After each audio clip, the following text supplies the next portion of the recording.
On a final note, the CMPA recommends that the brief reference to right of conscience in the preamble of the legislation be expanded, given the importance to practitioners that their personal convictions are to be respected in this area.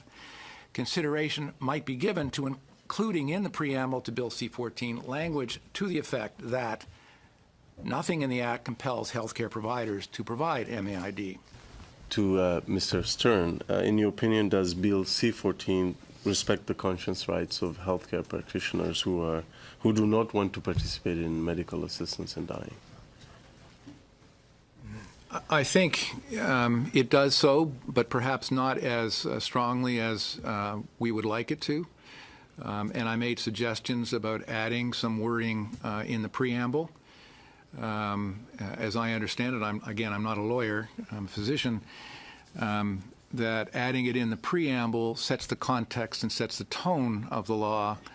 And we feel that by adding that, those words that in the preamble will help strengthen that protection. So, and again, the protection on, I'll just leave it at that.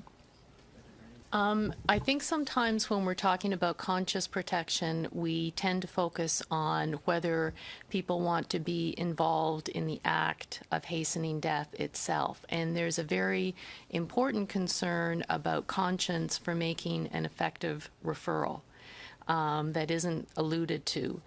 And again, the solution to this is to, and I understand that the Canadian Medical Association will speak to you on this matter, but is to have an effective coordinating system. That will take care of that, and I think that is going to be a significant issue to force physicians to make a referral that they feel complicit in the act. And so what I'm saying is I'm not sure that that needs to be put into the criminal code. I think in terms of implementation, to have a separate coordinating system will absolutely ensure access to patients and will give the conscience protection that physicians need and deserve. Could I make a supplement, just a small comment on that point? Yeah, sure.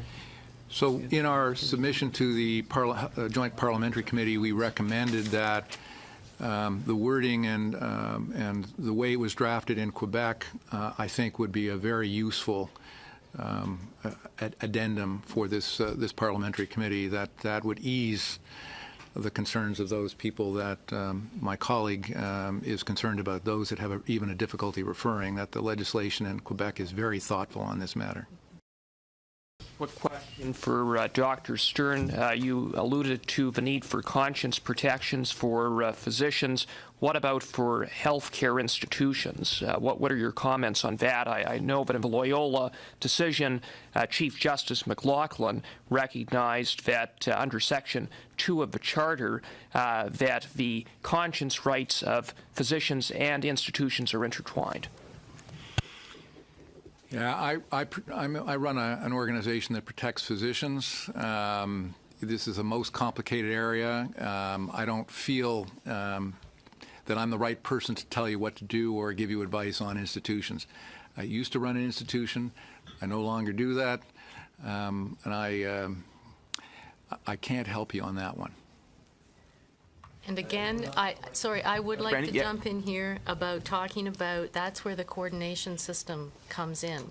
So that if you are a religious institution and you opt out, you have a built-in way of having an easily accessible access plan for the patients in your institution.